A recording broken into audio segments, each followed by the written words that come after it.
So hanggang ngayon ay may iilang fans pa rin nga ng Dubs ang hindi pa makapaniwala na nagiging kalaban na ni Steph Curry at ng Golden State Warriors si Klay Thompson.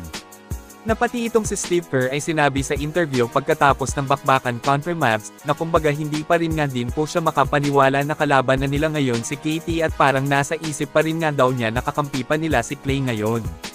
Pero yun nga po si Thompson naman na talaga ang umalis sa Dubs, hindi po niya tinanggap ang nilatag na offer ng front office ng Golden State at piniling lumipat na lang sa Dallas. Noong nakaraang araw lang sinabi ni Steph na gusto nga daw niya na bumalik si Klay sa GSW. Well, dahil sa willing din nga raw po ang Mavs na i-trade si KT ayon sa maraming report, ay usap-usapan agad ang trade rumors tungkol kay Captain Klay pabalik sa GSW. Pagkatapos ng bakbakan ng GSW at Mavs sa interview, sinabi ni Klay na kumbaga nagustuhan daw umano niya ang pagsuot ni Steph ng kanyang signature shoes na Anta KT11 cool nga daw, sabi ni Thompson. At hindi niya gusto na matalo sa sapatos na iyon, pero wala siyang magagawa kundi tanggapin ang pagkatalo at irespeto si Steph. Kayo mga kaibigan, sa tingin nyo, okay ba na ibalik ng Warriors si Klay Thompson? Mag-comment lang po. Ngayon ay dito naman tayo sa bagong labas na balita galing kay Chris Haynes, isang legit NBA insider patungkol kay JK sa Golden State Warriors. Kung saan punto niya dito maraming team ang interesado kay Kuminga, at talagang mataas daw ang posibilidad na trade po ang batang player ng Dubs ngayong season.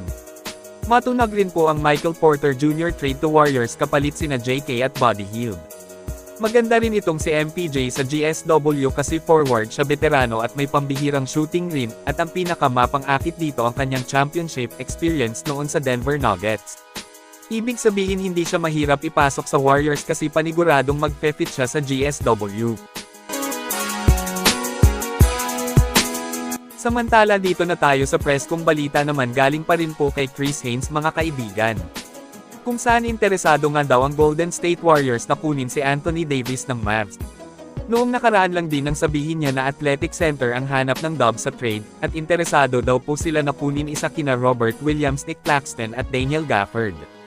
Ngayon dagdag sa listahan nila si Anthony Davis, so ibig sabihin agresibo talaga ang GSW na makakuha ng dominanting sentro bago ang trade deadline this season.